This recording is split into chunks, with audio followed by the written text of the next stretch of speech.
you have about all of us, let's move directly to substance, and Albert Park will be our first presenter. So this afternoon I want to talk about social insurance coverage for informal workers and offer a few reflections on different strategies for trying to expand social insurance coverage in countries like China and India. We know that governments desire to help citizens cope with the major risks that they face in their lives and ensure adequate living standards in old age.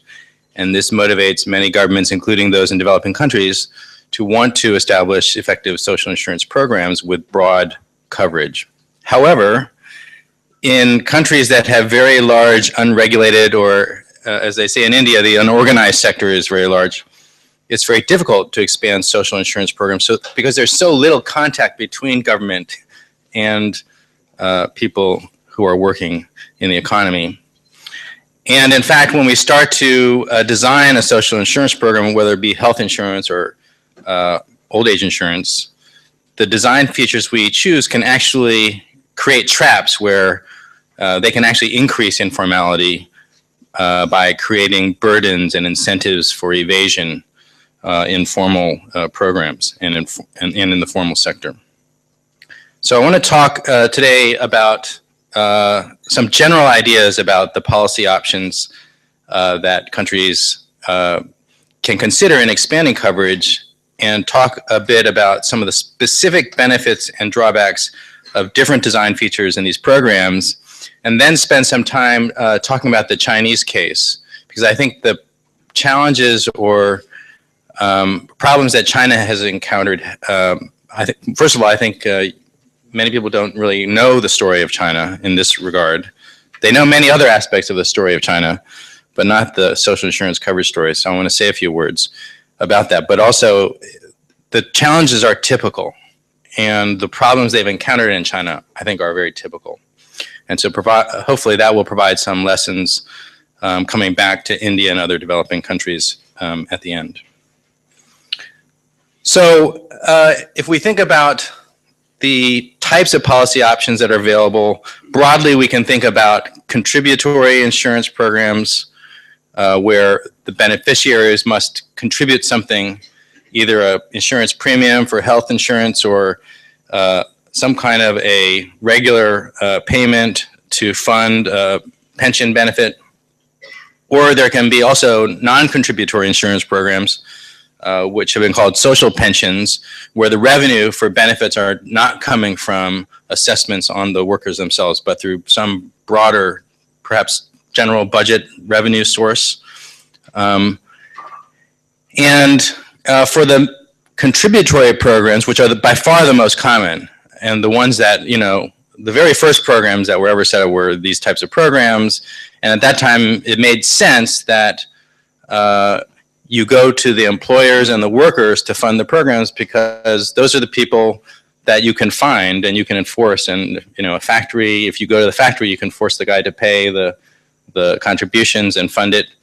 And so very similar to this idea that it's easier to set up these programs in the formal sector, because the enforcement itself is more convenient.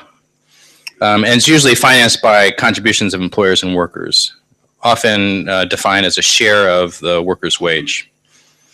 But there are also voluntary contributory insurance programs. Many pension programs in the West are of this sort. Sometimes there are matching funds by the employers, or there can also be matching subsidies by the government to encourage people, either through their employers or not through their employers, just directly with a government program, to make some contributions on a voluntary basis.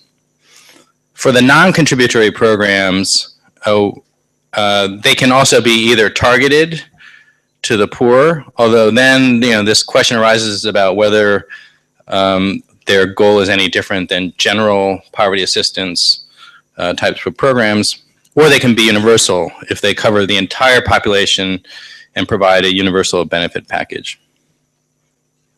Okay, so I want to talk a little bit about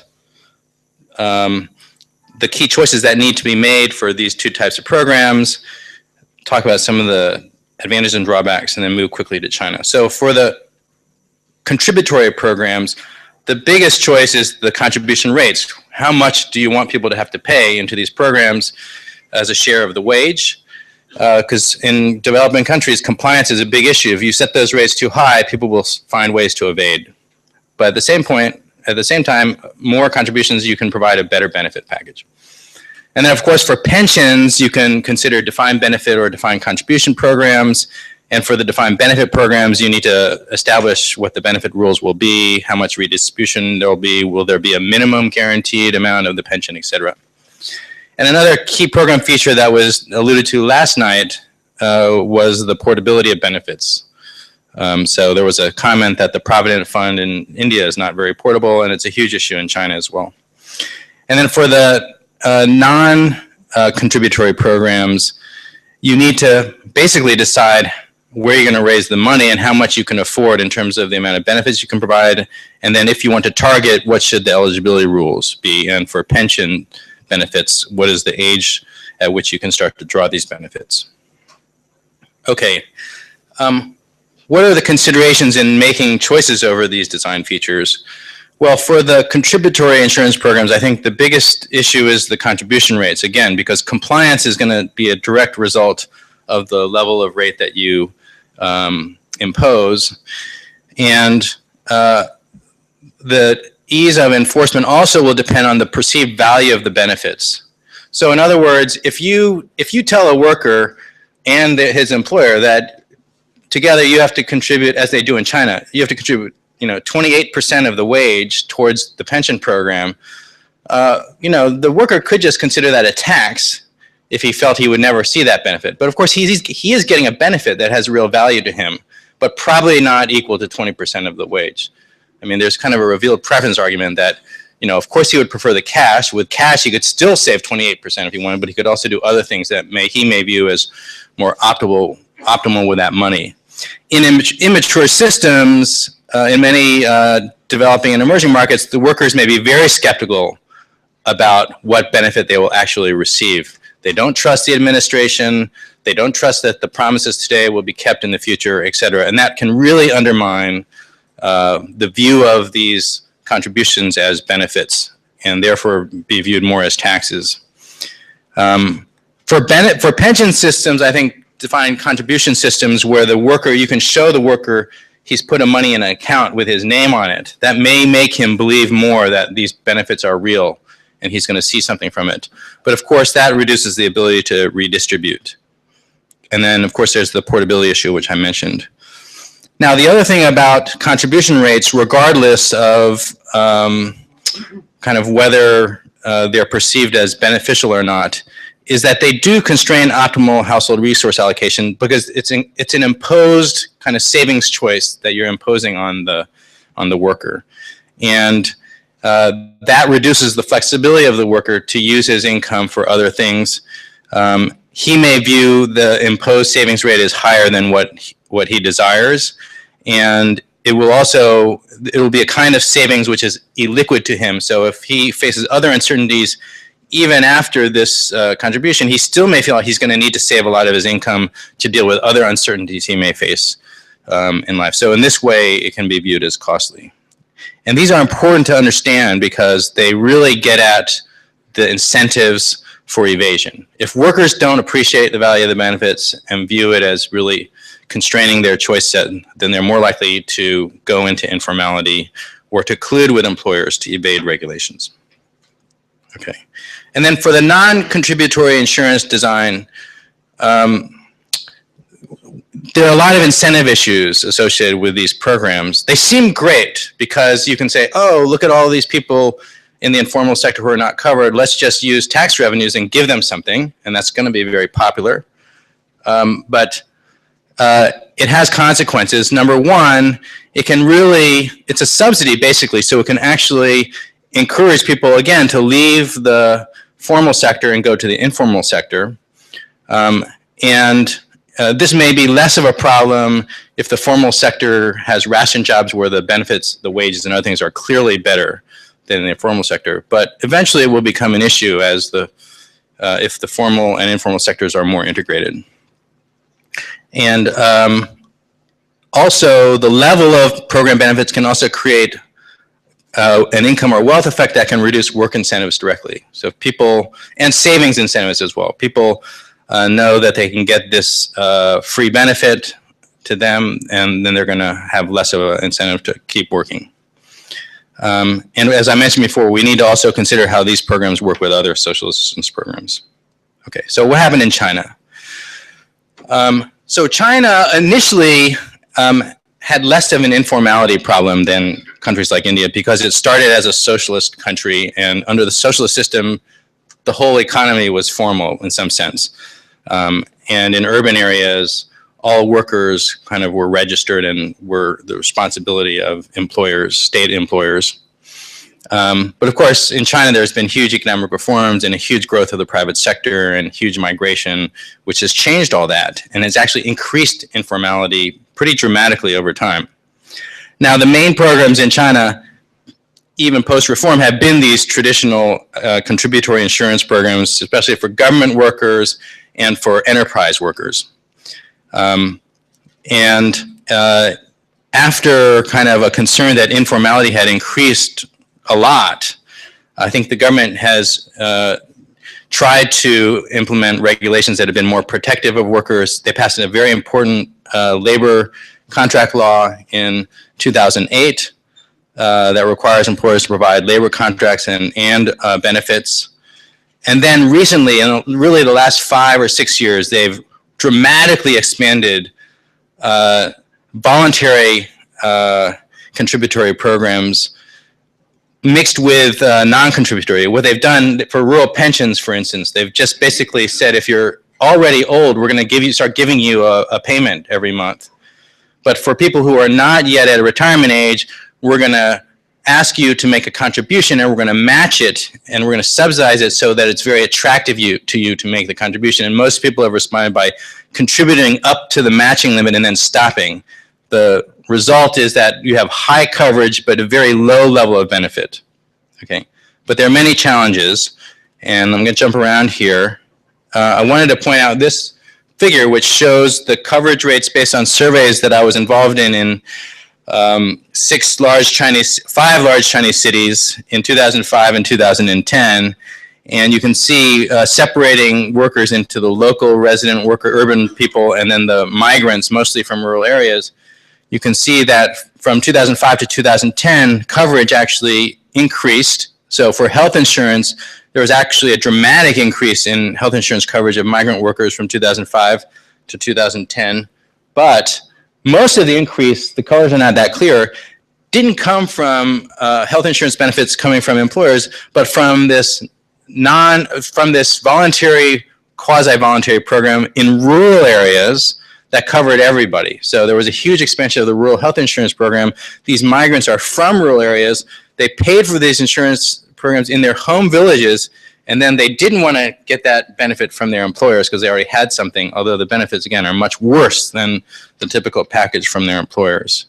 And then for pensions, you see it's very different. The increase in coverage for migrants was much less. There are a bunch of new programs that are trying to cover the migrants, but many of them are not biting.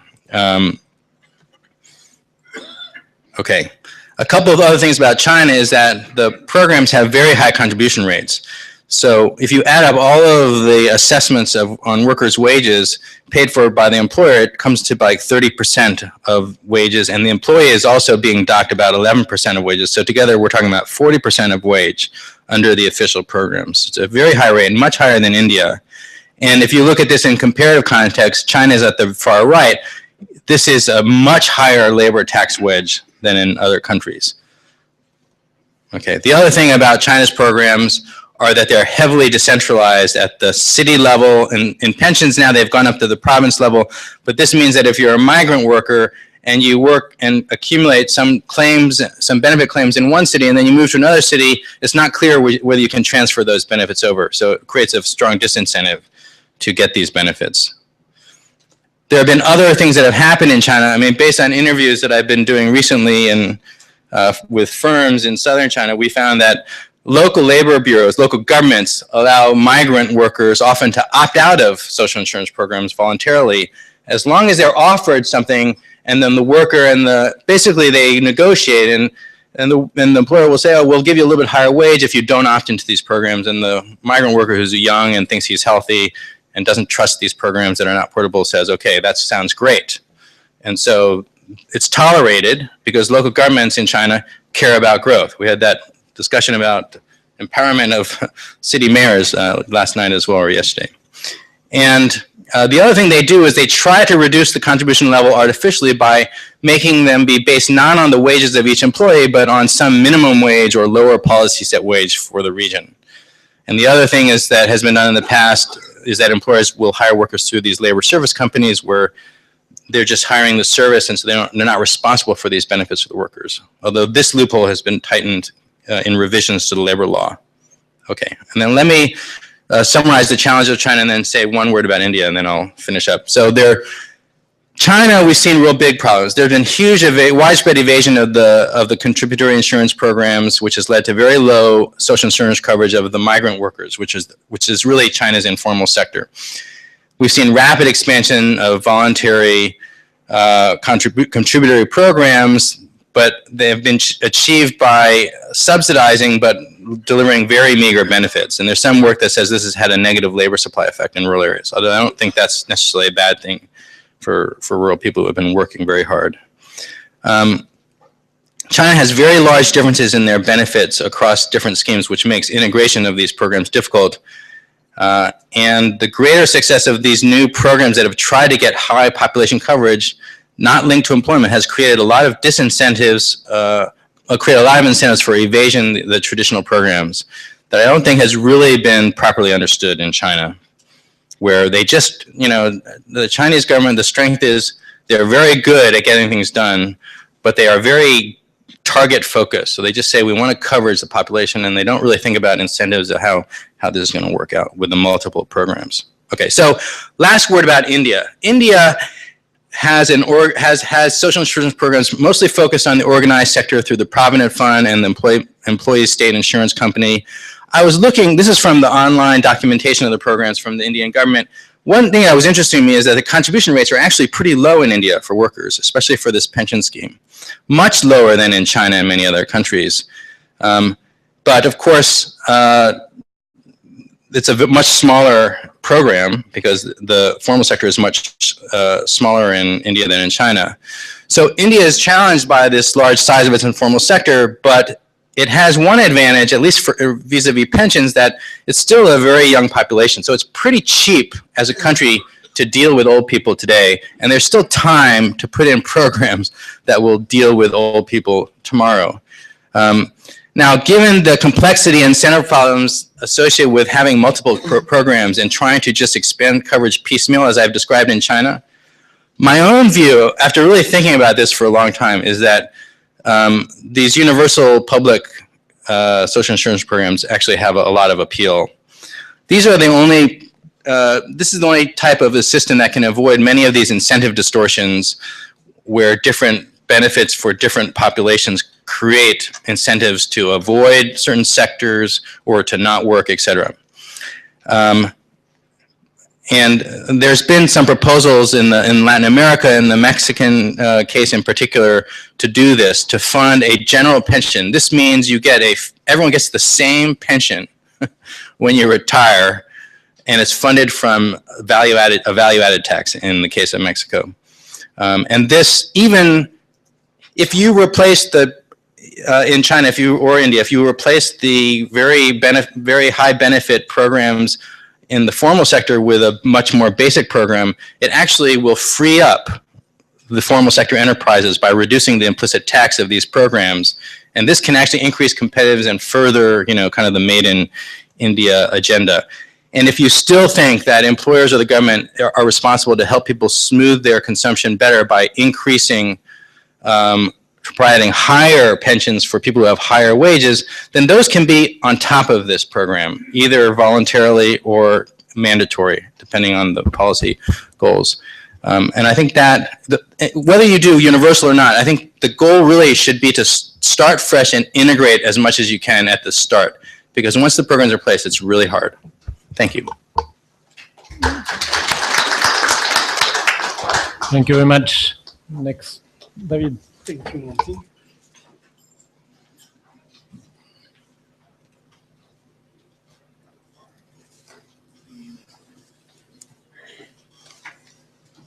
Thank you very much.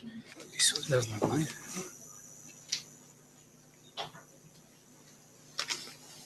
There you go. Ladies and gentlemen, good afternoon. Thank you to the organizers for the invitation. It's really a great pleasure to be here today, back in New Delhi. Actually, my presentation follows very nicely Albert's presentation. It's about some work we were doing with Professor Dan Ariely, Merve Akbas, and Michael Weber about how to expand the coverage of pension systems among informal sector workers in Kenya.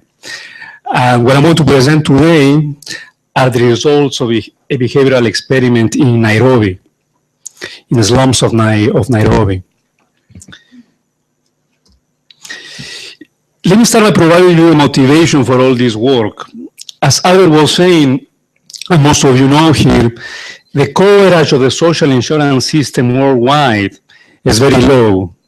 35% in Latin America, around 30% in the Middle East and North Africa region, 6% only in Africa.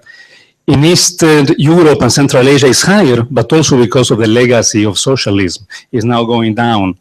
So these are the people who have pensions, health insurance, and unemployment insurance. But again, the focus of my presentation today is on savings schemes, pensions. So the first question, and this is not surprising, and this is not a surprising result. Most of these, we call them Bismarckian systems, where the employer and the employee contribute to the social security, were designed for workers, wage employees in the formal sector. But the majority of workers worldwide are not wage employees in the formal sector. They are farmers, they are own account workers, and some of them are wage employees without a contract, so wage employees in the informal sector. That's important to keep in mind for what I'm going to say later. But the first question that I ask is, why do we care? Why is our governments need to intervene to help essential individuals to save for old age? And depending on the answer will determine what type of intervention we design and implement. And there are 4 reasons that I think is important to distinguish. One, liquidity constraints. Many people simply might not have the capacity to save enough for old age. Psychological barriers. We as human beings are terrible. We are not good at trying to plan for the future or save for the future. Our preferences change over time. So we don't save enough when we are young. When we are older, we regret. Even if our preferences don't save over time and we have a nice plan, it's very difficult to commit to that plan. Self-control, discipline, we don't have it. Also very important, there is this concept of present bias. The future is very abstract. Savings are very abstract. Consumption today is very concrete. I also have difficulties managing that trade-off.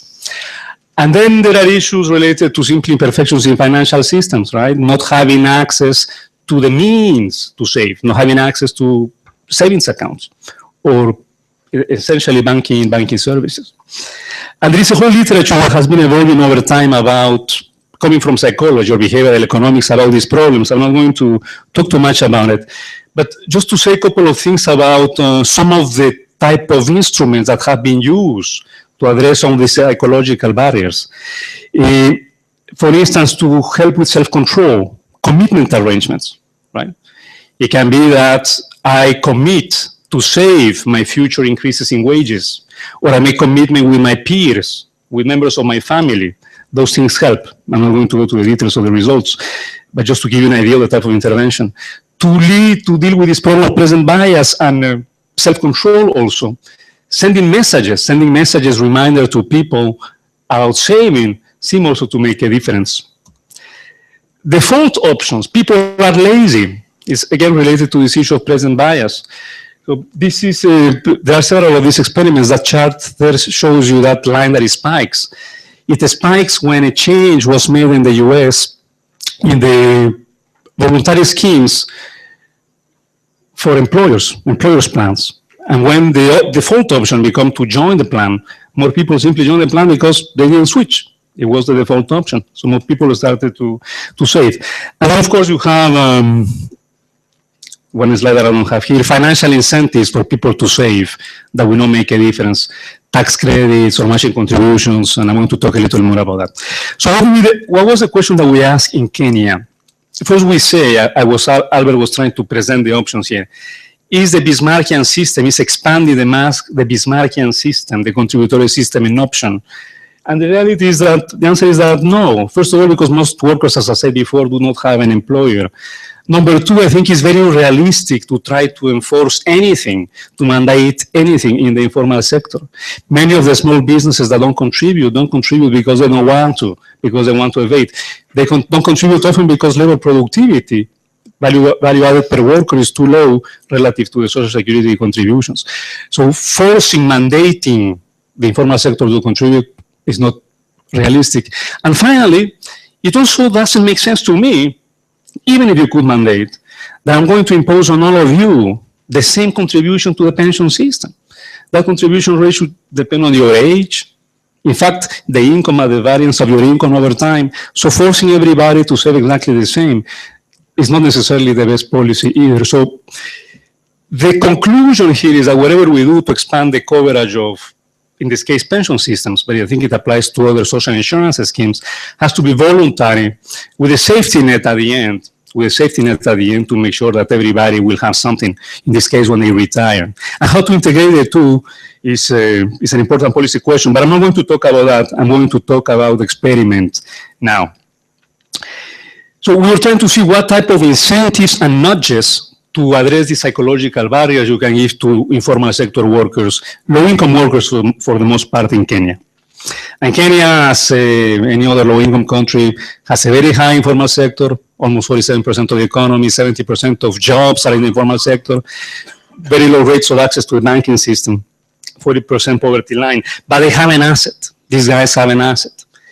Back in 2007, one of the telecom companies created what they call M-Pesa, which is a system you can use basically through your mobile phone to make financial transactions. You can save money, you can make payments, you can make transfers to other people who have the account. And the use of this system, this software, if you want, has been growing up very rapidly. So today, it's estimated that around, in fact, 90% or so, between 80 and 90% of the poor and the rural population can have access to this system. Not all of them have it yet, but can have access because they have a phone. And then the government came in 2011 and said, well, if people have this capacity to save, why don't we create a pension system for them that is voluntary? And let's see what happens. And so they did in 2011. And they were targeting, as I said before, the people not covered by the formal sector, basically by the social security, basically everybody.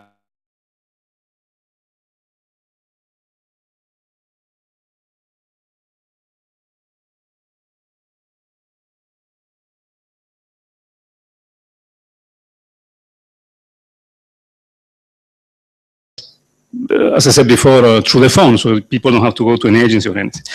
So we said, building on these programs, why don't we explore different sets of incentives and nudges to promote enrollment and to promote savings among informal sector workers? And let me clarify the difference between nudges and incentives. Nudges, you simply you tell people to do something, but you don't compensate them for that. Whereas incentives, you compensate them for the action.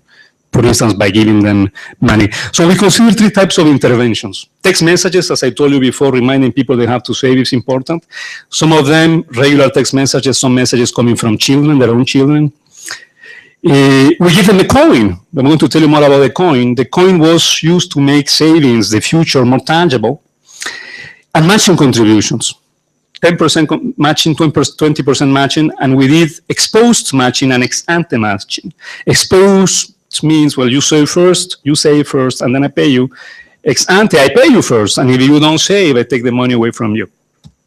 This is the coin. It's a coin, this is one side of the coin. Each of those numbers are weeks. So total 24 weeks, we did this experiment over a period of 6 months, essentially. And we had, of course, to distribute people in different treatment groups and one control group, or I would say even 2 control groups.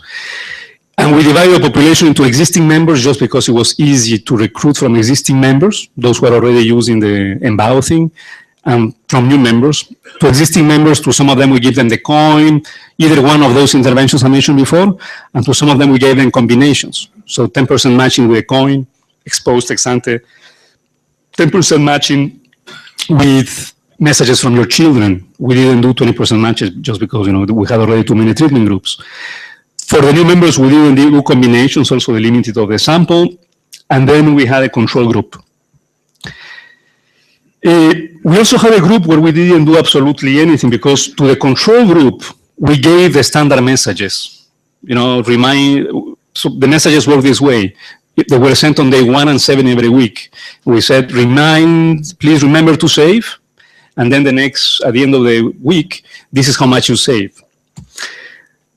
For those with a kid, the message was different. The reminder to save came from your children. Say, Daddy, hey, Mom, please don't forget to save for our own future. And also then the balance at the end of the week. For the coin, we told them, remember to save. And at the end, we remind them to also mark the coin by how much they had saved. For the post-match, very easy. If you save this match, we will match you. Or, we deposit this match in your account. If you don't save, we'll take it away from you. And we also gave them the balance at the end of the week, okay? And this is how we did things over time very quickly. By the way, we started with a pre-pilot asking people what would make a difference for them. The coin, the individual account, the matching, the messages. That's how we chose those interventions. Then we did a pilot, and also in September 2013. Then we recruited, again, the current members and the new members, and then we ran the experiment for around 6 months. We did a baseline survey and the survey at the end, but we monitor, obviously, the savings rates by the phone weekly, right? We had this information over time, so that was amazing. And the survey had this, usual information, demographic, your income, savings, information about savings, risk preferences, time preferences. I'm not going to go into how we measure preferences. Let me go quickly to the results. Just saying that the sample sizes of each treatment group was only around 200, 250 people. It's a small sample by the standards of field experiments, but we said if we don't have enough power to find effects with 250 people, then let's not bother with it. But one day, hopefully, we have more sample to do this.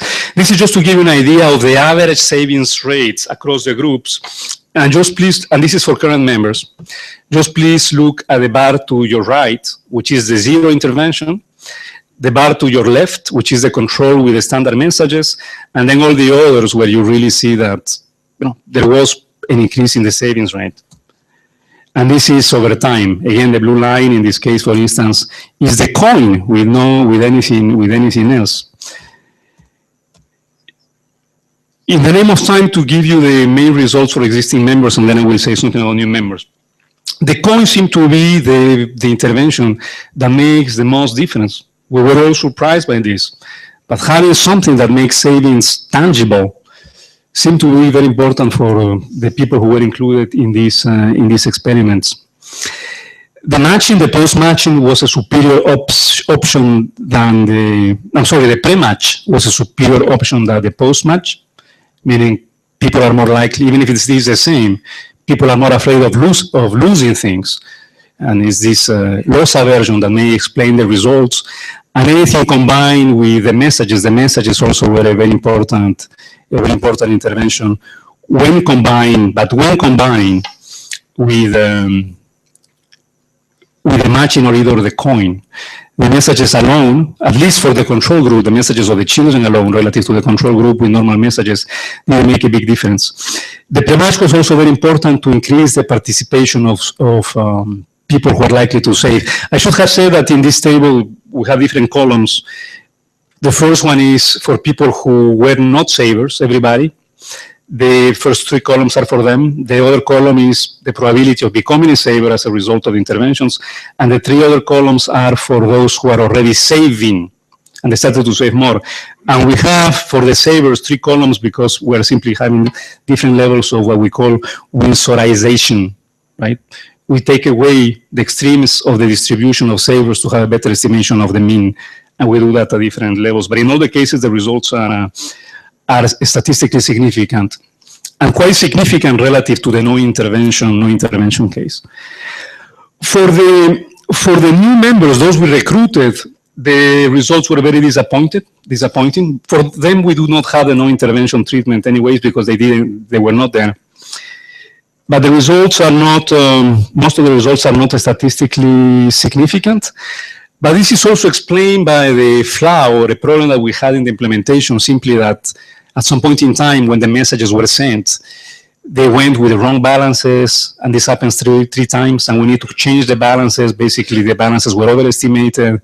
People complained. Basically, there was an issue of trust in the system. And that also has policy implications, the importance of the IT system and the reporting. What are some of the conclusions of all this experiment? I think this is providing us with a strong evidence that both nudges and financial incentives in combinations can have an important effect both in enrollment rates in voluntary systems, but also on savings rates. Nudges in particular, which are cheaper, much cheaper, seem to influence behaviors. So when the problem is that you cannot impose a mandate in the informal sector, using this type of mechanisms, text messages, can be the way to go. Obviously, all of this requires access to the right technology, right? We were able to do this in Kenya because of M-Pesa. If you hadn't had that type of thing, it wouldn't work. For the new recruits, we don't say the intervention didn't work. The results are inconclusive because of this problem that we had in the implementation of the experiments. But overall, we think that this is very positive.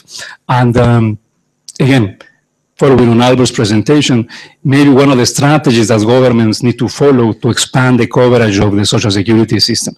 Not rely only on the safety nets, the universal cash transfers, but try to engage, motivate voluntary savings in this case, through proper savings and incentives and nudges. Thank you very much. Thank you, David.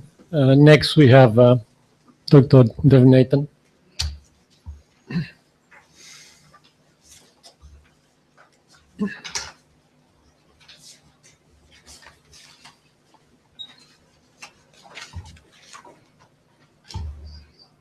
Thanks to ICRIER for inviting me.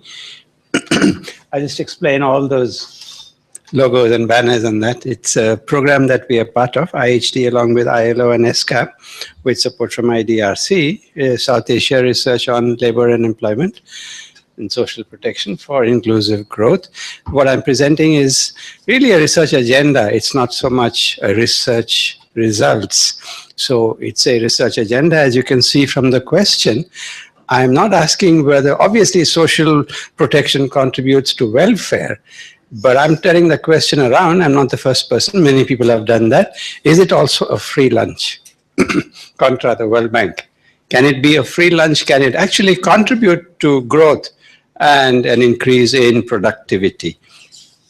After taking that up, I will then have a look at a few aspects of social protection that need to be reformed in India in order that it contributes more to growth and an increase in productivity.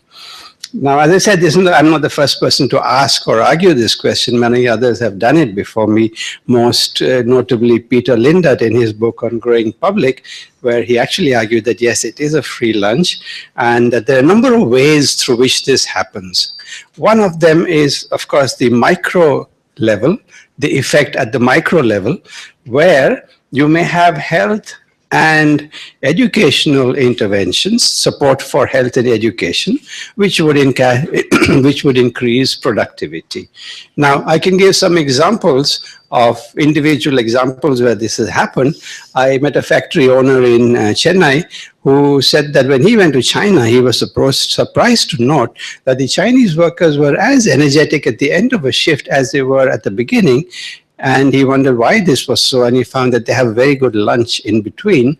And his workers had, you know, what we eat in South India, rice and sambar, which is like flavored water with rice. And he said, that's not a meal on which you can do any work. So he began to provide a meal with 2 eggs.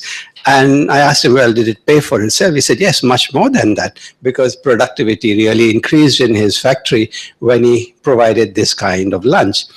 A factory in Sri Lanka, the manager noticed, a garment factory, noticed that the women workers came to work tired even in the morning and wondered why this was so. Why were they already tired before beginning work? And when he investigated, he found that they spent 2 hours collecting water for their households before they came to work. So then he organized for the factory to provide water in all the households of the women who were working in the factory. And again, obviously productivity went up because women had that much more energy. So there can be, in an economy where, in a society where we have a deficiency of energy, simple increase of energy available to workers can increase productivity. So it can in that sense pay for itself. Now, another way in which this can happen at the micro level, a question that I would like to put to Barbara is that, does it allow, if you have a social minimum, does it allow for higher risk investments by own account workers, particularly women, who, as we know, are risk averse because of their responsibilities for providing for the family? Now, South India, as we know, has a much better system of social protection than North India. If rice is almost just ₹1 a kilo, which is like hardly a few cents a kilo at US prices, a woman need not worry too much if a little business she starts fails, because it's very easy to get that kind of rice. But if you had it assured even that, okay, you will get this irrespective of what happens to your income, that would be even more secure. And one should expect that it would allow for more risky but higher return investments, because there's a manner of a social floor that is being provided. Another way in which it happens it can happen with regard to women is that, as we see when we look at garment workers or others, one of the major reasons, or the rite of passage at which women leave the labor force, is when they have a child. After that, they even prefer not to come back to the factory, but they work at home, because home work is flexible and can be combined with childcare and other domestic responsibilities. If, however, as China very traditionally had a very strong childcare system, also in another way, of course, in China, it's the mother-in-law who had to look after the little children. So the woman could remain in the labor force. It means that you don't lose the skills that she's got. She's able to get more of an income. And all of these these little interventions will surely make a difference to at the micro level, to increasing productivity and therefore the growth rate. At a meso or a local level also, there will be various benefits. As we know, the positive externalities which are there by having better health and education and sanitation, that many of these things don't kick in unless a critical portion of the population we're talking about is covered. Sanitation is not enough to just have it for yourself. It needs to be for a fairly large number of the village to have an overall effect on health. Besides that, there are also the multiplier effects of these local expenditures. A colleague of mine, Atul Sharma,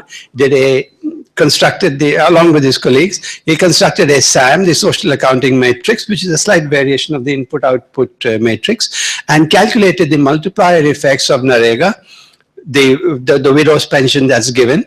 And obviously, the multiplier effects are very high.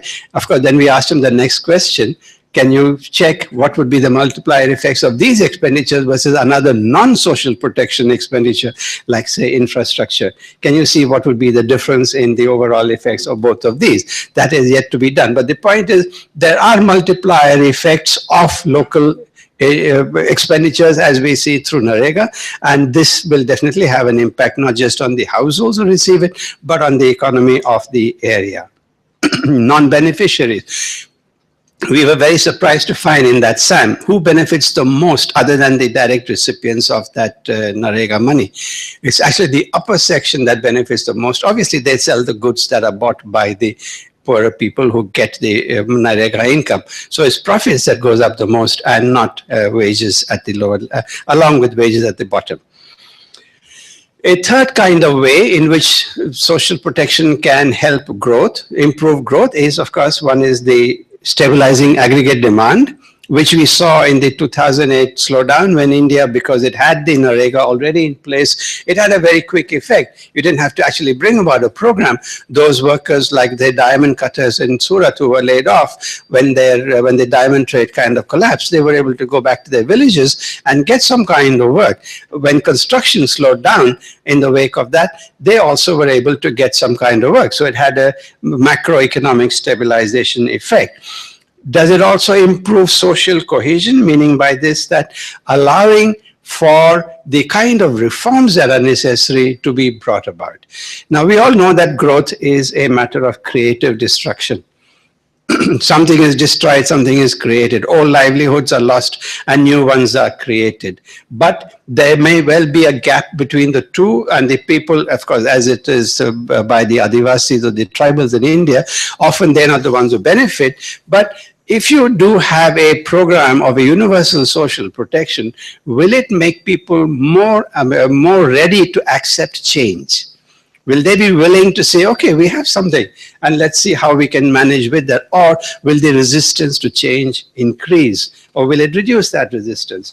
Now, when we look at the historical record, there's a very interesting analysis done of the difference between England and Europe, continental Europe. And this is well before the Industrial Revolution. This is in the Elizabethan period, when they had a system of parish-based social minimum. Anybody born in a parish had a minimum for life, irrespective of where that person went. So even if the worker went off to London to seek a job, the family in the village continued to get that minimum. According to the analysis, it is this social minimum that made it possible for English agriculture to become more efficient for the landlords or the capitalist owners of farms not to worry about displacing workers by putting in machinery, because the workers anyway would have something. But on the continent, where there was no such scheme, there was much more resistance to any kind of mechanization.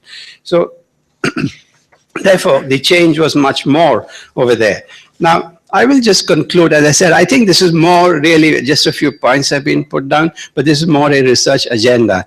I wish we would really take it up and see at a broader level that where these connections are, how they work, because I think it's something well worth taking up. We need not get stuck on this thing that, we all know the welfare benefits of social protection, but does it have a productivity and a growth promoting benefit, particularly in a low income country? I'm not arguing this for Europe or America. That's a different matter.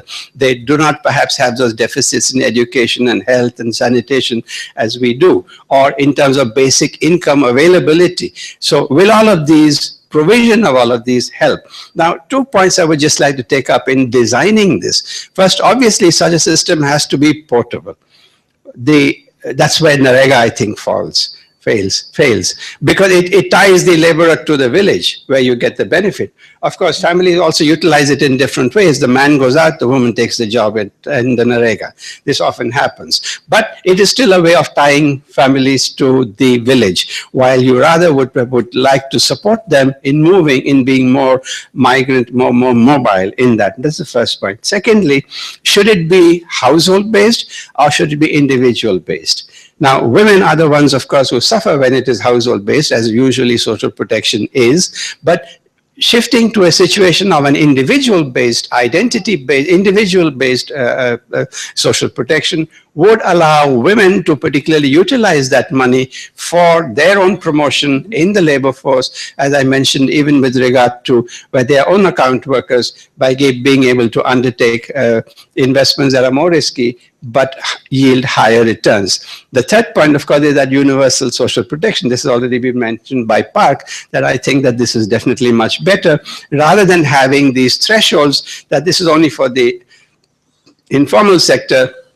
What you end up doing is actually you support informalization because you provide a subsidy to informal wages, while on the other hand there's a tax on formal wages in terms of the contributory systems that the employers have to support. So universalization, individual, and finally, fortunately, the government has not scrapped it, though in the election campaign they threatened to do it, and that was the Aadhaar, or the biometric identification system, which I think is a huge step forward because it allows you to reduce the cost of delivery. It increases inclusion by allowing people to come into it.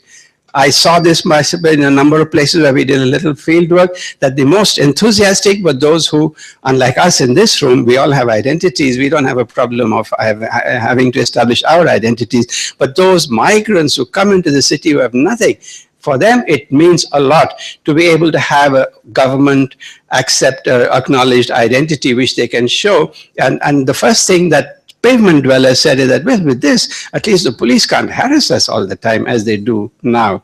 So this inclusion definitely is there.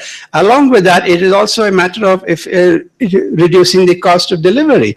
You know, the number of ration cards in a state of Andhra Pradesh, which are supposed to be below poverty line households, was more than the number of households according to the census.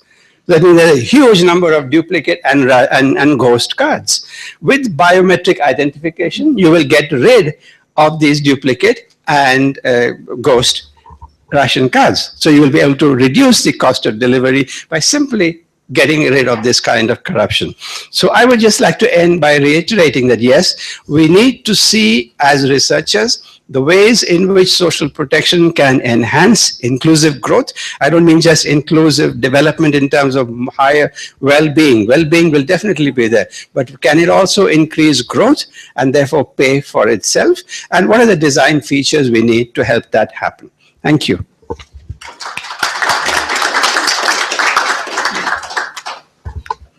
Thank you very much, Dev. And the last presentation by Helmut.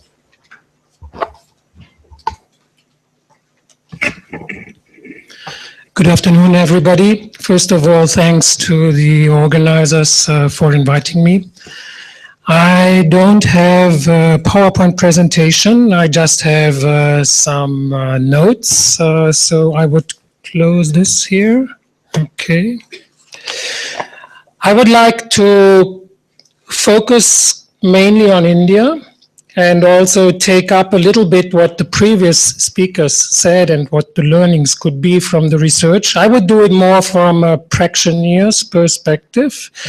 And being German, I would like to start with the German system.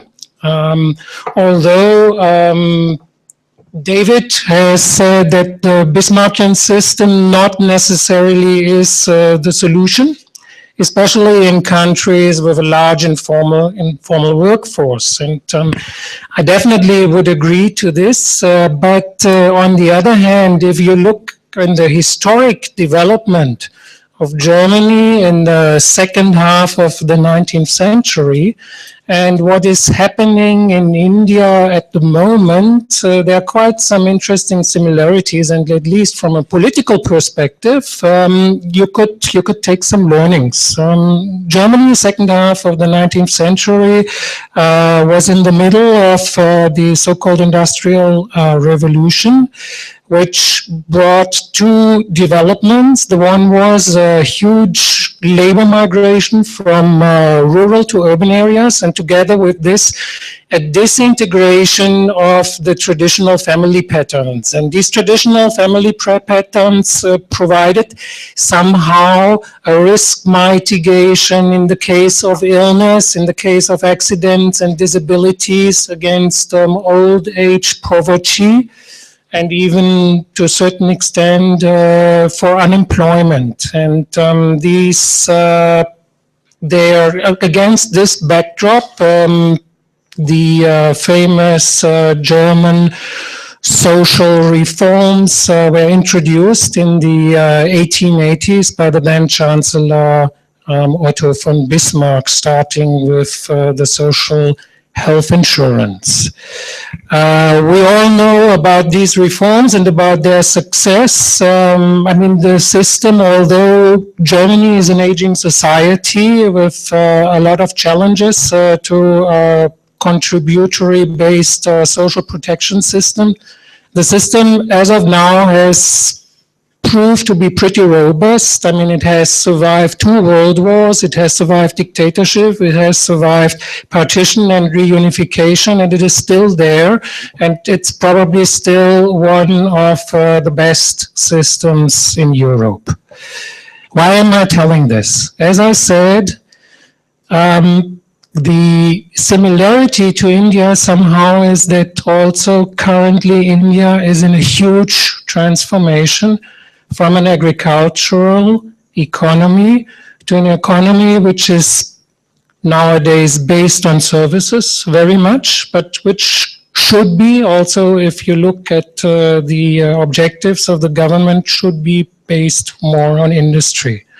And this brings, as in Germany in the late 19th century, a massive migration from rural to urban areas. And we can also see here in India that the traditional social fabric of the family being somehow the last resort for covering risks, it's somehow dissolving.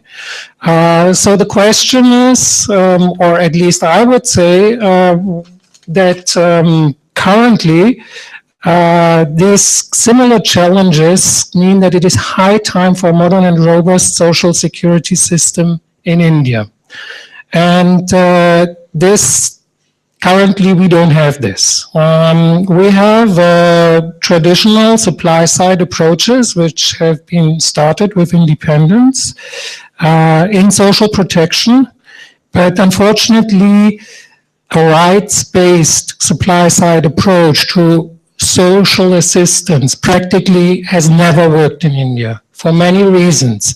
And DEV just started with this example of this factory owner in Chennai who eventually decided to provide better lunch to his workers, which of course is nice, but it's not in any way rights-based, but it is a discretionary measure. He can start it, he can stop it anytime, and it lacks the rights-based system which is needed for modern social security. And unfortunately, we have the same problem for a number of reasons with the schemes currently implemented by the government due to deficiencies in implementation and in governance. In 2008, India has enacted the so-called Unorganized Workers' Social Security Act, taking into account these deficiencies. And the objective was to build up an insurance-based or partially insurance-based social security systems, especially for unorganized workers. And we have already learned in the 2 days, you might debate it if it's 90% or 93% of the Indian workforce, but anyway, it's the large majority. The Act is a step in the right direction because now a legal mandate exists, but the challenge is implementation still. With the German expertise in mind, the government of India requested some years ago the German government to support the implementation of the Unorganized Workers' Social Security Act. This is why I am here in India, why I am standing here, because since 2011, The German Technical Assistance Agency, GIZ, advises and supports the responsible ministries in actually implementing social security schemes based on an insurance model. And I am heading this program here in Delhi. Our focus so far has been on the health insurance, national health insurance, RSBY. Hence, I would like to focus on RSBY when elaborating on some of the important learnings and lessons derived from the implementation. And by doing so, I would also like to comment a little more on some of the findings presented by the previous speakers.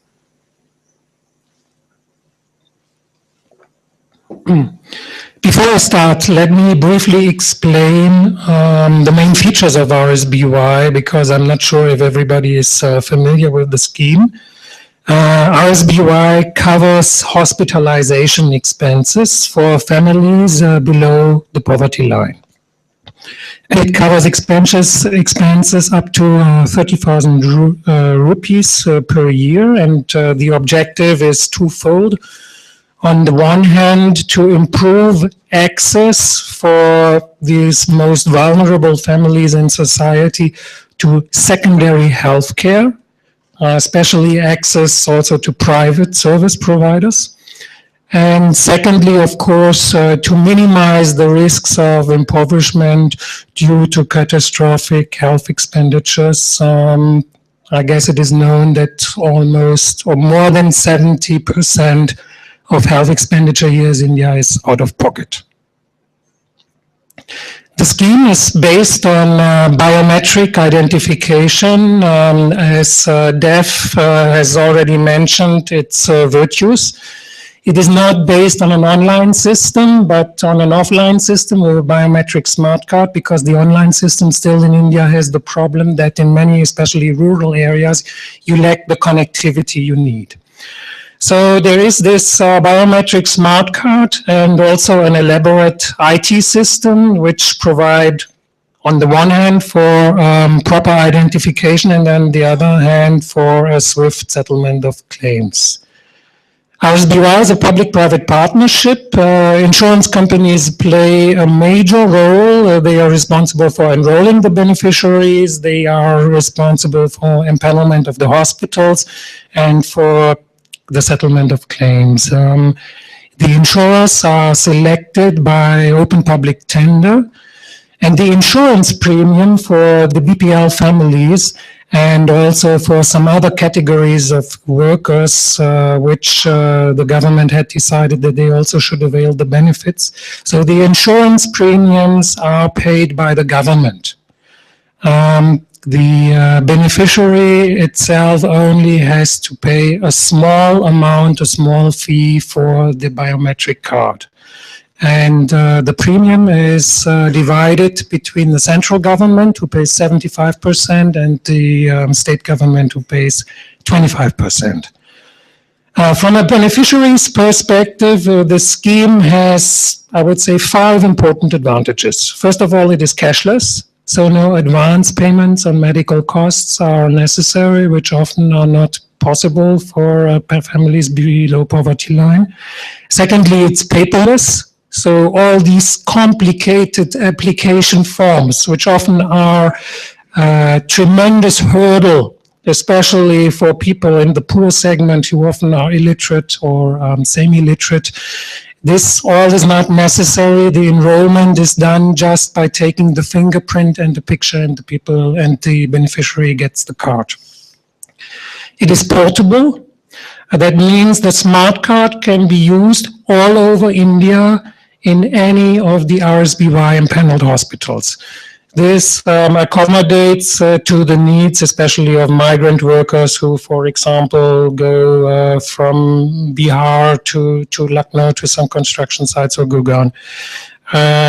Fourth, it gives access to the private healthcare providers. It gives access to public and private hospitals. And whoever knows India knows that the network of public healthcare providers in many of the states is very patchy. and also that quality of public providers is not always the best. Also, this is a problem of private providers. I'll come to this later. But anyway, it gives the beneficiary the power of choice, the power of voting with their feet. And by this increased competition, it ultimately should or could lead to better quality of healthcare providers. And last but not least, there is no prior risk selection. So all pre-existing ailments are covered by the insurance. Since its launch, RSBY has seen rapid expansion. Today, about 37 million families. This is 3.7 crore families are enrolled, with about 120 million people. More than 10,000 hospitals are empaneled, and the scheme is working in 24 states and union territories. The scheme is based on, so coming to the findings and to the learnings. The scheme is based on the family and not the individual. And here I somehow would challenge what Professor Nathan has said, because our experience is that actually being based on the family or the household helps the woman. Interestingly, because the decision always, if the family should enroll in the scheme, is taken by the head of household in normal circumstances, a man. But once the card is there and provides costless treatment for 5 family members, access of women to healthcare becomes much better because it does not incur additional costs. When a poor family has to decide about healthcare of a family member, it's basically the bride owner who gets healthcare, because the bride owner is the most important, and this is normally a male person.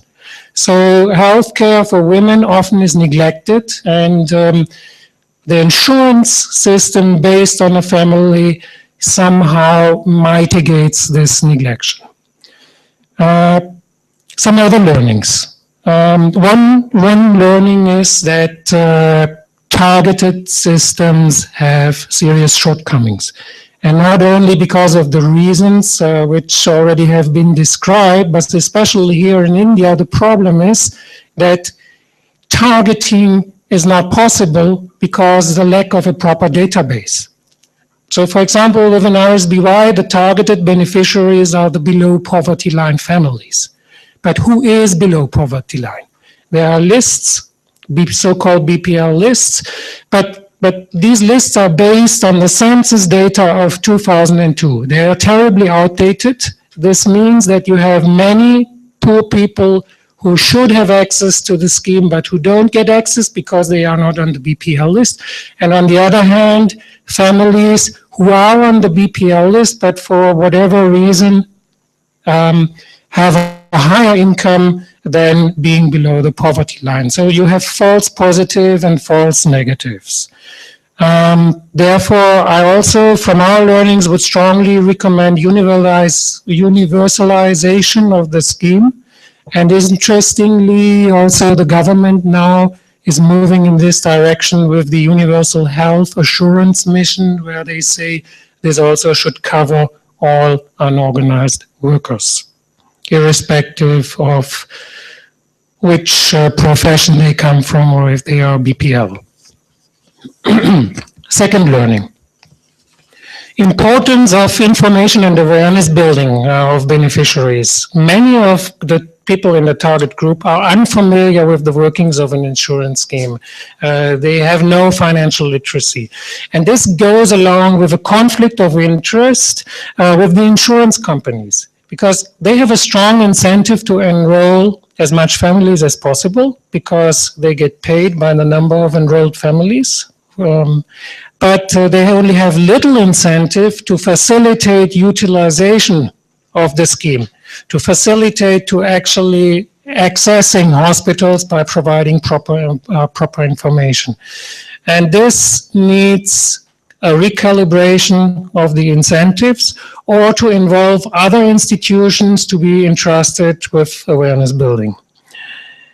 Third learning, hospitalization rates increase over time. It means that if you have a paradigm shift from a social assistance system to a social insurance system and a demand-side approach, it takes some time for people to understand how it works. And we have seen in the beginning that the uptake of the scheme, that is the hospitalization once you are covered by the insurance, was very low.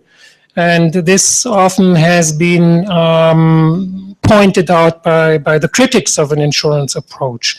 But we could also see by longitudinal evaluations that within time, the hospitalization rates went up significantly when the scheme was properly managed, because by word of mouth, the news spreads how the scheme was working and that actually you get cashless treatment, and then the utilization got up. Another learning is that an insurance scheme cannot be a substitute to the lack of a strong regulatory framework, which has to ensure a minimum quality standard of healthcare providers, be it public or private. The other day I was told by an Indian bureaucrat that for setting up a grocery store in India, here in Delhi, you need about 22 different approvals and licenses and whatsoever. For setting up a hospital, you need none. And this, of course, has large effects on the quality of healthcare, be it public or private. So the learning, in other words, would be for the working of a demand-side approach of a health insurance system, it is needed that the supply side is able to deliver. And here in India, unfortunately, the supply side is not always able to deliver. Another learning is that a strong monitoring mechanism is needed. On the one hand, to ensure timely claim settlement, and on the other hand, for identification of possible malpractices by the various players in the system. And here, RSBY has provides some strong opportunities because of its system of electronic data generation and storage. It provides the ideal precondition for data mining and data analysis, which of course is much easier than it has to be done on a paper base. Another learning is that to design the right incentives for the different stakeholders based on market mechanisms is much more successful in actually achieving the objective of the scheme than just setting of numeric targets, which often is done in India and apparently what Albert Park said in China as well. So if we want to achieve the objectives, we should not set these numeric targets, but look on the right incentives. Then a very interesting learning for us here in India was, I would call it convince by success. India is a federal state, and we all know that political bargaining plays a very important role here in India.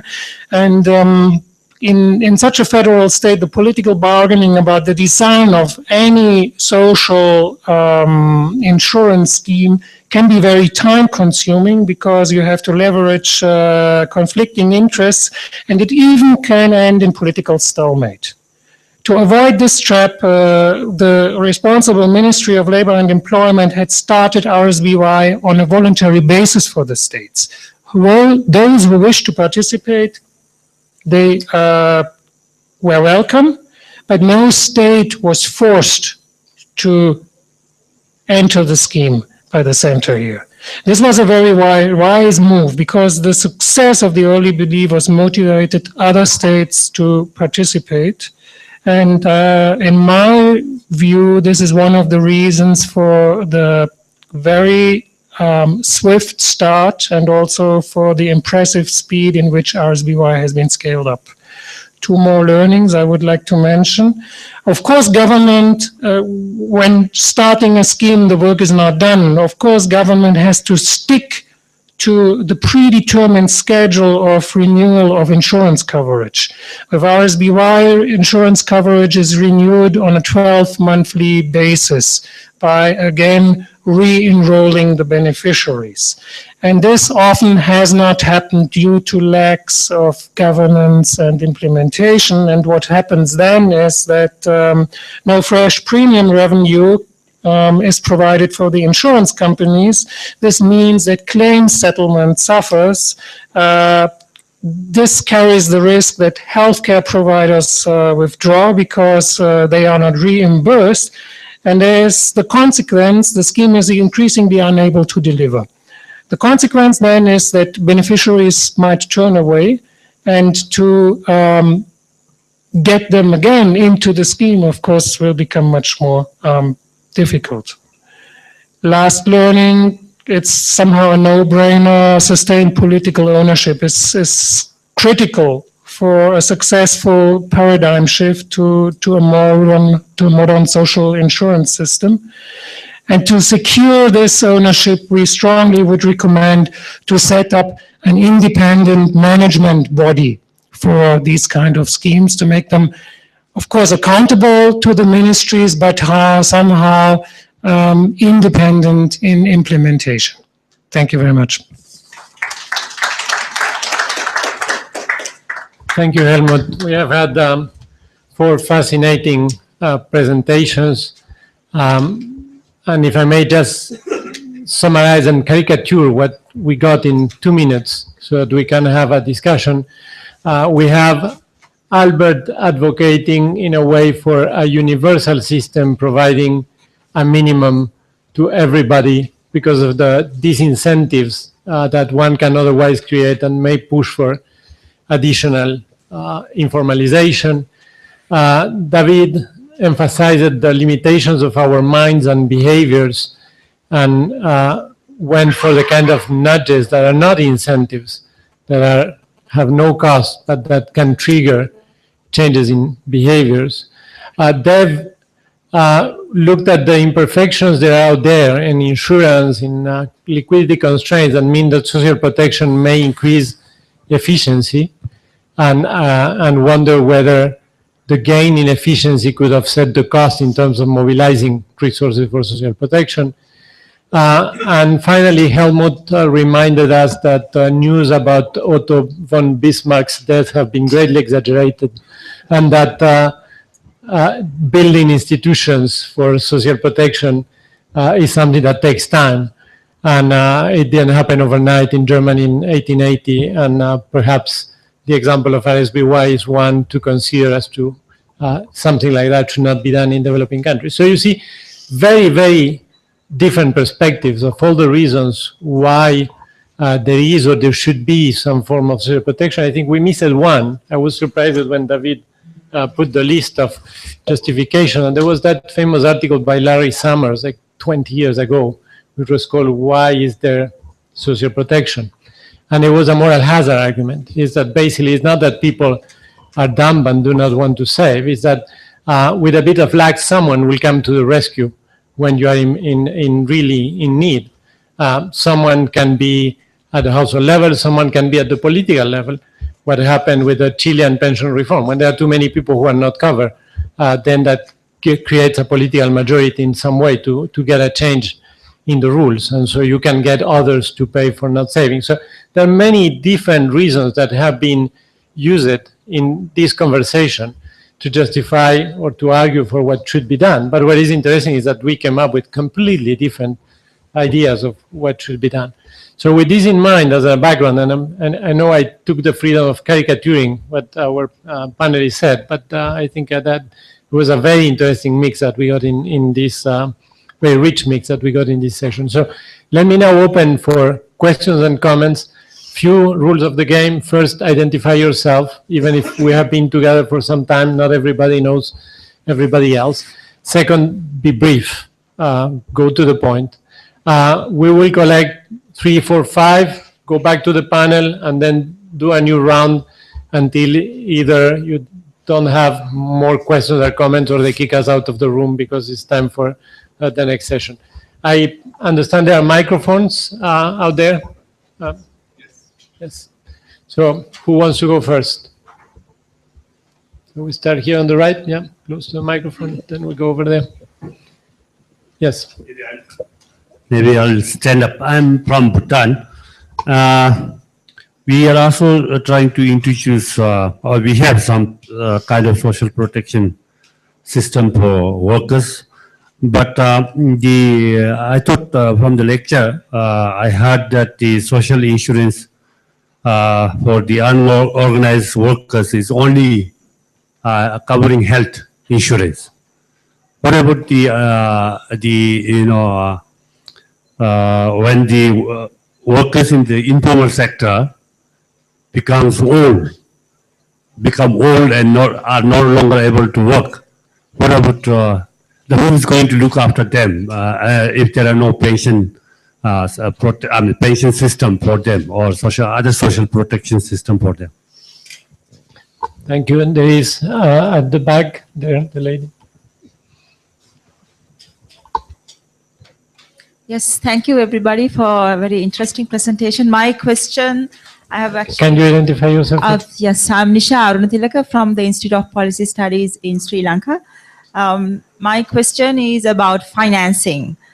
If it is universal, I heard that you suggested financing through taxes, but in Sri Lanka, most of the social protection expenditure going about 75% goes to civil servants and to a pension program that started in the early 19th century. My second question is about bringing in reforms, taking into consideration political economy considerations, because that's not easy. Of course, there are ideal situations. It's not, because to change something that has been there for more than 100 years is not easy.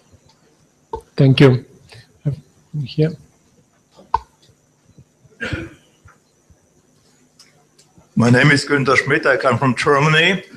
I have been director at the Social Science Research Center in Berlin. I say this because the building we are living in was the central administration of Bismarck's social insurance reforms. Yes. So, I have two questions, one to Helmut Hauschild, one to David. David, I think it's a fascinating experiment. I like it so much. Just one question. You mentioned that the entitlement, the waiting period to get the benefits is 3 years. Am I right? But the experimental project was for about 1 year so far, as I understood.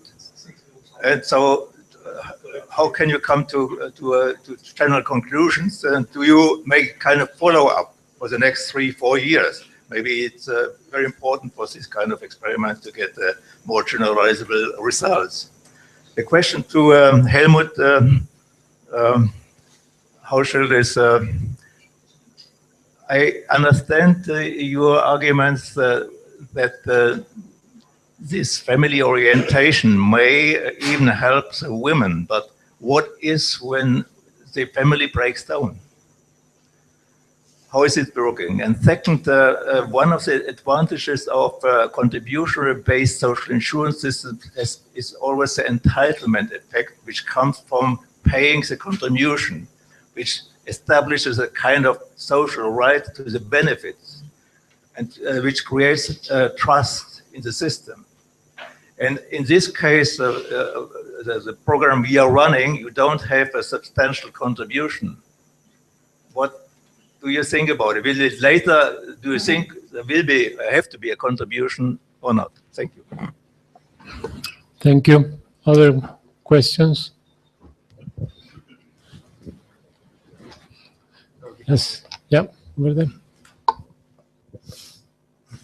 Mark Keys from the OECD in Paris. I had a couple of questions. First of all, for David. You talked about all the reasons why people sort of don't save enough for their pensions and why you need these public pension systems. I think, and this is true perhaps for all speakers, we should also emphasize the role of redistribution in social protection. And that's also a major reason for having social protection.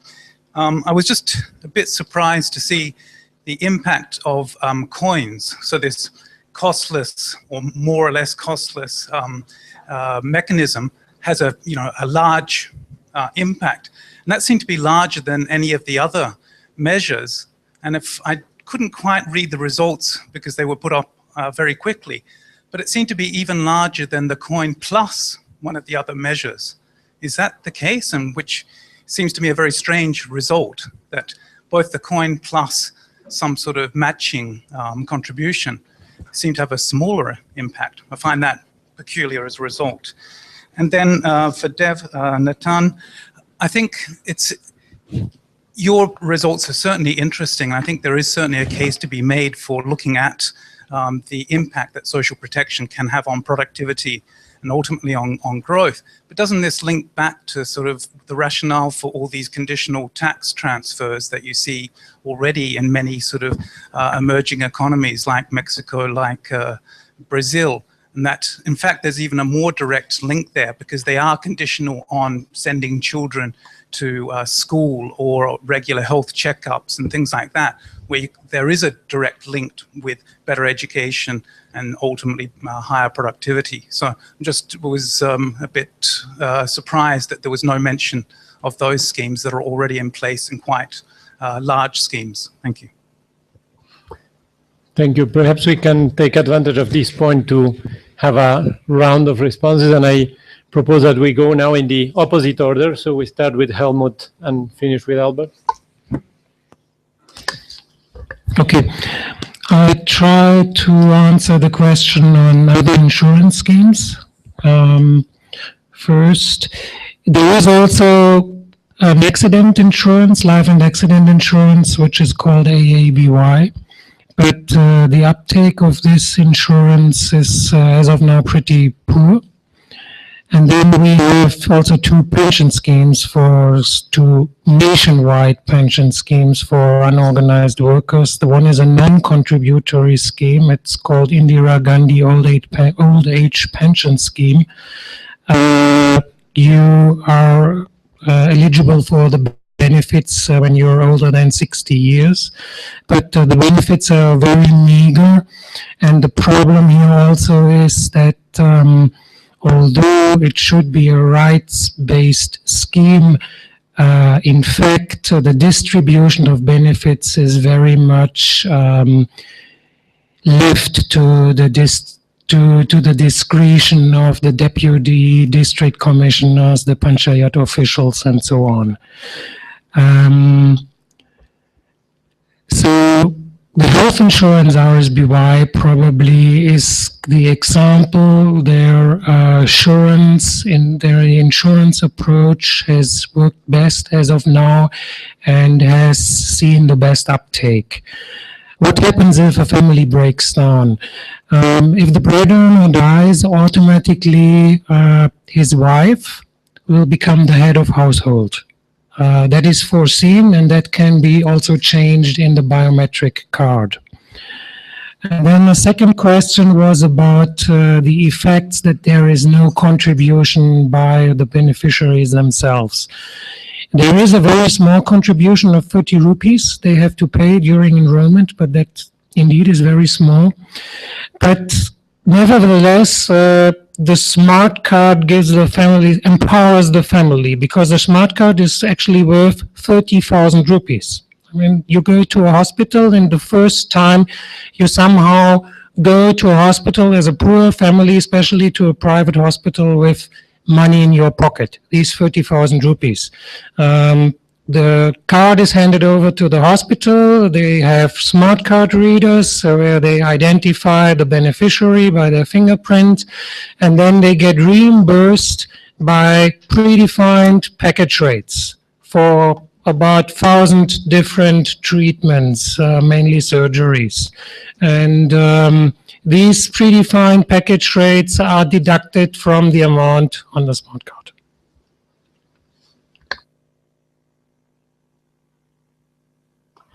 Just this point about conditional cash transfers, yes, they do try to achieve the same effect, by improving health facility usage or educational usage. But there is also research now which is showing that even if you just give cash to the poor, they would still send it in more or less the same way as with this conditional cash transfer. So then you reduce the cost of delivery and that very important cost of monitoring how they are spending it. So in which case, just simple cash transfers may work as well as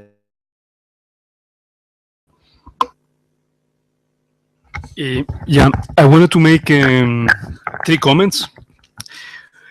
One on financing and the Bismarckian system, the other one on the 3 years, and then the coin. So first of all, just to clarify that I am not arguing that we should get rid of the Bismarckian systems that we already have. I think we need to reform them in part because of this financing reason, and I will refer to the financing question. But right now in these systems, we mix 2 functions. What is to pay for benefits that we're going to receive, right? And what is financing redistribution, which in fact is the tax component of the Social Security contributions. And I think it's very important to separate, to have a very transparent link in the Bismarckian system, even if it is mandatory, between the contribution and the benefits, and then set aside the money that we are using to redistribute because people, for instance, cannot cover the full contribution of a given benefit. So I agree with you, it's key to have redistribution within the system, not everybody can afford it, but how we finance that, we need to think carefully. I don't think it should be financed through taxes on labor, paid by the employer or paid by the employer. Then you might consider consumption taxes like in Mexico, things that are less distortionary in the labor market related to the question on financing. I would definitely not subsidize the pensions of the civil servants, for instance. You know, that to give an example. We only follow, the program is for 3 years. People can withdraw money after 3 years. The MABO program, that's how it works.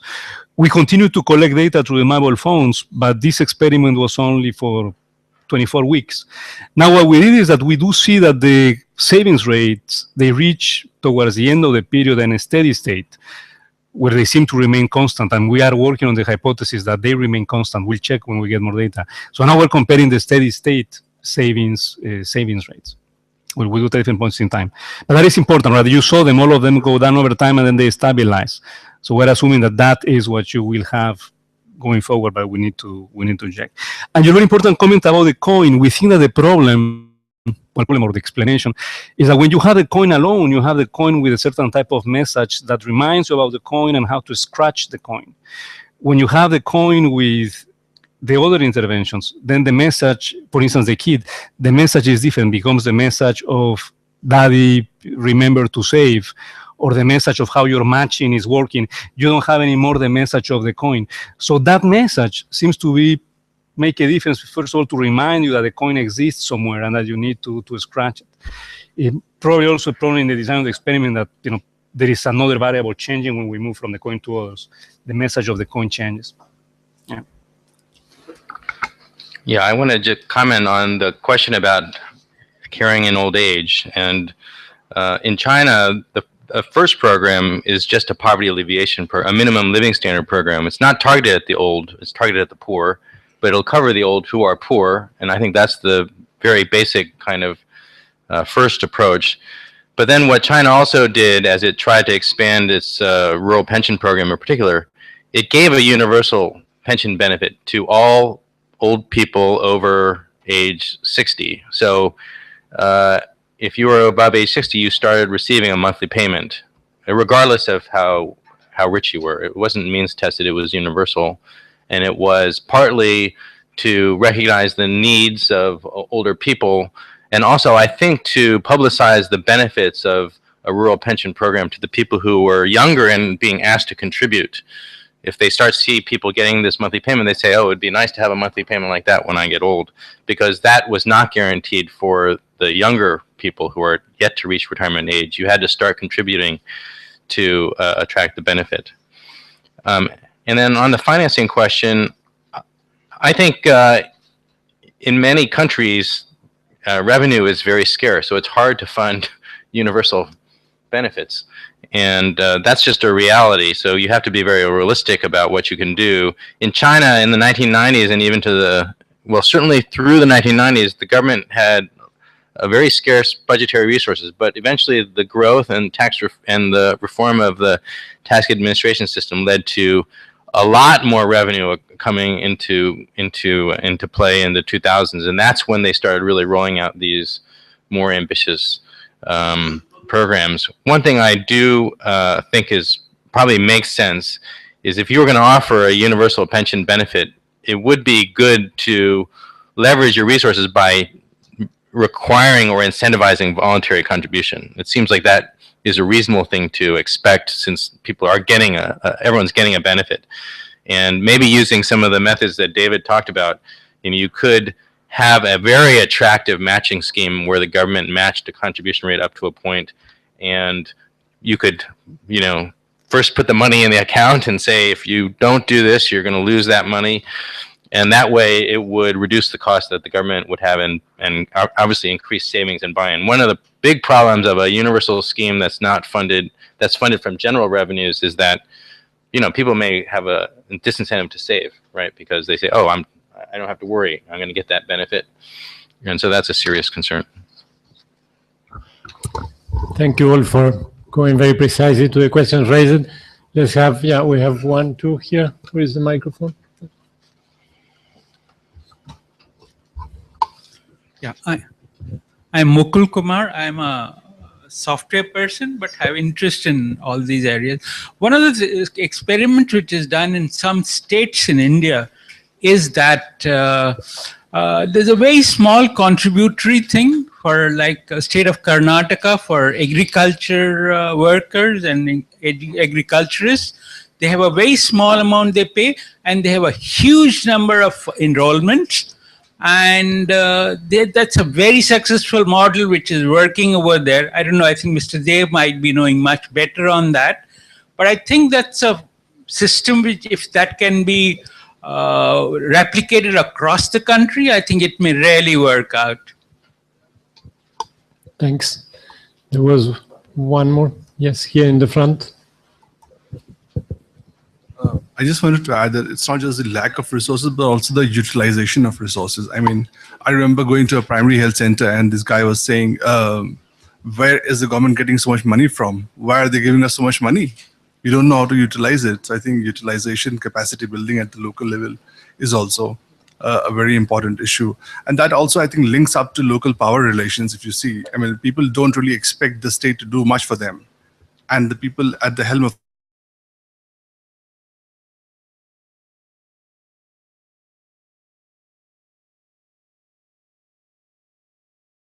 for the central government employees, there is a scheme called CGHS.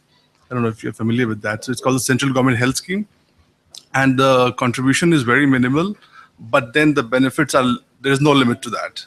So you can have as much utilization as possible. And for retired army people, there is a scheme called the ESIS, the ex-servicemen insurance scheme. And again, there is no cap on that. So while the per capita health expenditure in India is around like 200 rupees, for these government employees, there is no limit to that. So there's a lot of disparity there. Thank you. Any last call?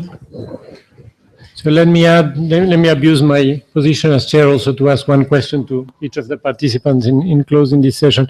And let me try to play devil's advocate. So I will try to push each of you a bit on what you said. Let me start with Albert, and I think the proposal, which also has a lot of traction in Latin America with Santiago Levy and others, to have tax finance basic universal program that is non-contributory and or that has some matching from the individual but ensures a minimum to everybody. One of the reasons why, especially when we think about pensions, why we have social insurance is financial market imperfection, is that the fact that there is no good market for annuities, and so longevity risk is something that we need to handle. If we are left on our own, we will need to save much more than probably will be optimal, because we need to plan for the event of living a long life. Now, one of the discussions that we see in Latin America with Santiago Levy is that it's nice from an equity perspective and a formalization perspective to have these basic benefits. But when you have a population that is very diverse, it doesn't address the problem for a growing part of the middle class who are not interested in having a minimum pension and interested in solving the longevity risk problem. Let me now probe a bit, David, I think in 2 days we will have the release of the next World Development Report of Mind and Culture, which really goes into these behavioral things and to how the limitations in our discipline or information or capacity to solve complex problems or attention affect the way we behave and therefore have implications for policy.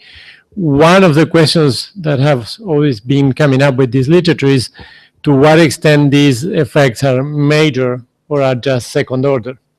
Whether in the end the old incentives of Homo economicus are the biggest thing. And when looking at your results, and fascinating results, I was also a bit intrigued to see for the ones who are already enrolled, the savings rate going down and stabilizing at some level, and no reaction from the ones who are out of the system. So the question to you, David, is can we really count on nudges, or are these an improvement over broader systems, stronger systems that still rely on old-fashioned incentives?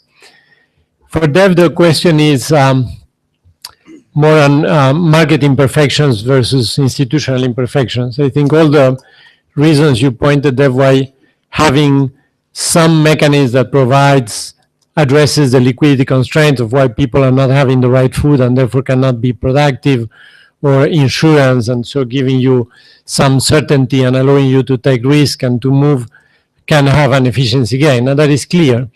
But mobilizing resources also has an efficiency cost, and we know that the marginal tax burden, every time we transfer a rupee from one part to the other of the economy, we are destroying economic activity, perhaps to maybe 30 to 70 cents of a rupee. And so if I think of insurance imperfections and the certainty equivalent of removing the risk, I'm not sure that I get into the 30 to 70 cents per rupee. So the question is not whether it's plausible that there are efficiency gains, but whether the efficiency gains are big enough to compensate the cost of mobilizing resources. And finally, for Helmut, I very much like the account of RSBY. Again, I was many years in Vietnam where there was a lot of progress on the health insurance for the poor, which had many similarities and has been very effective. But one of the challenges for societies that are in a very rapid demographic transition, like Vietnam or India, is that they will also be aging very rapidly. And therefore, the issue of becoming old before they become rich as societies is a big challenge. And so the question for Helmut is there anything equivalent to RSBY that can be envisioned to address pension and not just health moving forward? So let me now go back to the initial order and start with Albert. Let me just respond to your question, Martin.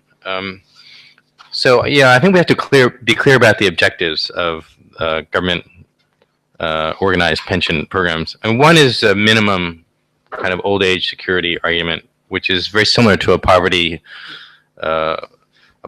reduction argument. And the second is a smoothing argument, that you want people to enjoy a consumption level similar to the income earning years, and facilitate a mechanism where people can accomplish those goals related to longevity. You actually don't need a universal pension to accommodate the first goal, because you can just have a targeted poverty subsidy program. And so a minimum pension kind of mixes both goals. It helps everybody, including the poor, but it also helps people trying to smooth their income, but only so much, especially for rich people. My view is that maybe is a reasonable trade-off for a country that's not extremely rich and has to make tough decisions. At the same time, it seems like there should be other ways to add additional programs. And I know Levy, in a paper I read, proposed, because of this objection, proposed that you could add an additional kind of contribution system for formal sector workers or certain groups of workers or perhaps you could do a voluntary system like in the US where you have a social security system that does a more basic kind of role, but is not universal, obviously. It's still based on contribution. But then a lot of different employer-run pension programs where workers really see the value and so are incentivized to contribute and value that as kind of part of their compensation packages. But those are just a few reactions. Yeah, very good questions. Let me also comment on that one because both are linked. You posed to Albert and the one you posed to me. I also, with debate this with Santiago, do not think his model is simply viable because he doesn't separate in the policy analysis what it is having anti-poverty programs and programs for consumption smoothing. And perhaps for consumption smoothing, you think about it, the level of smoothing that is required, or the level of benefit, the replacement rate, goes up with income. So, first of all, you need to separate both of them. We can have something to deal with poverty, and it's very basic. That will not address the problem of how do I smooth my consumption because there are imperfections in the market and because my own limitations as a human being. I would not, however, redistribute income to address consumption smoothing because that can be very regressive. That can be extremely regressive. It means that my contributions or my subsidies have to be going up with the level of income. Brings me to the other problem. If you're trying to address these market failures, why we intervene in insurance markets or we try to promote savings, right? I mentioned these essentially three things. The liquidity, which is related to the poverty, the access, and you added failures in annuity market, but it's essentially imperfections in the financial system, right? I don't have the banks or savings accounts that I can trust, or I don't have annuity markets. And then the behavioral problems. So the question I ask is, liquidity, we all agree we need some type of subsidy. For access, we need to have regulations that improve, make banks safer, expand the outreach to rural areas, mobile technology that facilitate access. We can have regulations to develop annuity markets. The question is how you deal with the last one, behavioral. And there are one way we have been doing this over the years is by command and control. Since I don't trust you guys, you are going to be able to save enough, I ask you, you all are going to save now 15% or 20%, whatever it is. And first of all, that can go so far, the people you can really impose to, because otherwise there are penalties. You cannot impose that on everybody. Even among them, I don't think it's the right response, because why is that we have different preferences, different needs, different family size, different ages. Why both of us have to contribute 20% in the pension system? Doesn't make any sense. So is that mandatory part of this Markian system that I think needs to be reviewed? And I believe that some of these nudges and incentives are the alternative to that. Better information is key. Nudges, reminders, and probably to some extent financial incentives to some extent. Yeah, okay, this is an interesting question which Martin has posed. Just a couple of points, I'll have to think about it more. But one is that, of course, India has, as it is a very low tax revenue to GDP ratio, even for comparable GDP per capita, it's very low. So there's a big scope for increasing that on many grounds. Secondly, there's also scope for reducing a number of subsidies which should not be there, which fortunately a couple of them have gone because of the favorable oil price situation. So they've been able to get rid of that diesel subsidy which was there. So you can have redistribution within the taxation or within the revenue system without having to collect additional, but there is scope for it. Third is that one has to think of what would otherwise be the uses of that money, which would be coming into the tax system. And if it were just something that's going into savings, then one might put it at, just calculated at the bank rate of interest that you would get, and you would not have maybe the 30 to 70% kind of ratio. But anyway, I agree. What the question that you've posed is something interesting, something to be looked into.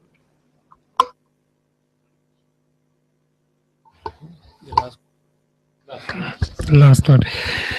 With not so good news because there's, as I see it, no equivalent to address pension. There's nothing working here in India. There is a contributory scheme called NPS Lite for the informal sector with matching grants from government, but the uptake actually is very low for, I would say, various reasons. One is bad marketing. Another one is too little flexibility within the scheme, so that in case of need that you can withdraw again some of the money. And also, of course, a lack of trust in the financial sector. And actually what David presented was very interesting to me. Also, this question on how you actually can trigger behavioral change, because that would be definitely needed in India. We have this current initiative of the new government to open up bank accounts for everybody in India. This might, at least at a later stage, serve as a basis for better savings and pension schemes. But at the moment, I also do not see much interest of the government in establishing something. And I think this is actually very unfortunate, because if you look at the demographic development of India, in 30 to 40 years, we will be in India where we are currently in China. And it is high time to think about a pension system if we do not want to have a situation here which is even much more devastating than in China. So let me just thank everybody for what has been a very rich discussion. Please join me in thanking our panelists.